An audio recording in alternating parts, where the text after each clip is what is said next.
జాతీయ broadband machine 2.0 భారతదేశ సాధికారతకు దోహదం చేస్తుందని కేంద్ర టెలికమ్యూనికేషన్ శాఖ మంత్రి జ్యోతిరాదిత్య సింధియా పేర్కొన్నారు. ఈ మేరకు ఢిల్లీలో జరిగిన కార్యక్రమంలో వర్చువల్ గా రైల్వే కమ్యూనికేషన్లకు సంబంధించిన యాప్లు, కార్యక్రమాలు, పలు టెలికాం సేవలను ప్రారంభించారు.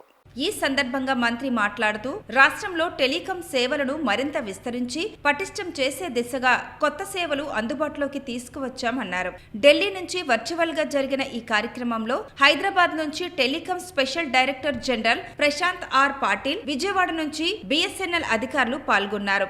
మారుమూల ప్రాంతాలు, గిరిజన గ్రామాల్లో సర్వీస్ ప్రొవైడర్ అక్కడున్న నెట్వర్క్ తో సంబంధం లేకుండా మొబైల్ వినియోగదారులు సిగ్నల్స్ పొందవచ్చని భారత టెలికాం శాఖ అదనపు డీజీ రాజారెడ్డి వెల్లడించారు. సర్వీస్ ప్రొవైడర్లు వారికి ఉన్న సర్వీసులను బట్టి సెల్ టవర్లను ఏర్పాటు చేస్తారన్నారు. వినియోగదారులు వివిధ రకాల సర్వీస్ ప్రొవైడర్ల సిమ్లను ఉపయోగిస్తారని తెలిపారు. చాలా మంది మొబైల్ వినియోగదారులు మారుమూల ప్రాంతాలకు వెళ్లినప్పుడు సిగ్నల్స్ సమస్యను అధిగమించడానికి కేంద్ర ప్రభుత్వం డిజిటల్ భారత్ నిధి ఏర్పాటు చేసిందని వివరించారు. ఇందులో బిఎస్ఎన్ఎల్, ఎయిర్టెల్, జియో సర్వీస్ ప్రొవైడర్లు భాగస్వాములుగా ఉన్నాయన్నారు. బిఎస్ఎన్ఎల్ సిమ్లను ఉపయోగిస్తున్న వారికి కూడా డిజిటల్ భారత్ నిధిలో సిగ్నల్స్ అందుతాయని వెల్లడించారు. రాష్ట్రంలో బిఎస్ఎన్ఎల్ సామర్థ్యాన్ని 4Gకి పెంచడానికి 1300 టవర్లు ఏర్పాటు చేస్తున్నామన్నారు. Member T, Sanjeev Bidwai ji, Member S, Rohit Sharma ji, Additional Secretary Gulzar Natarajan ji, and most importantly, the ladies and gentlemen present in this extremely important ceremony. That is the preview to what the future holds today that are instrumental in creating the new envisioned India on the basis of our telecom sector. It indeed is my pleasure today to three very critical aspects of our telecom universe. On the one hand, ensuring that our network becomes all-pervasive across the length and breadth of our country. Not only covering Tier 1 cities and Tier 2 cities and Tier 3 cities,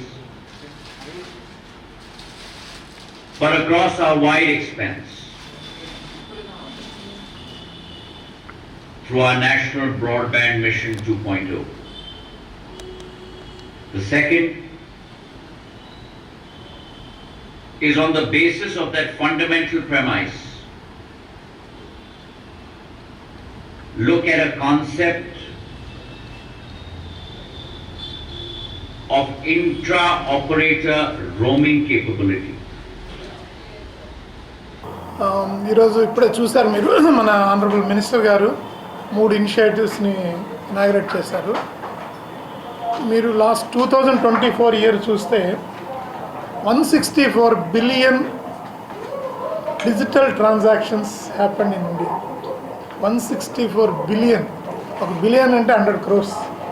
so 164 into 100 crores.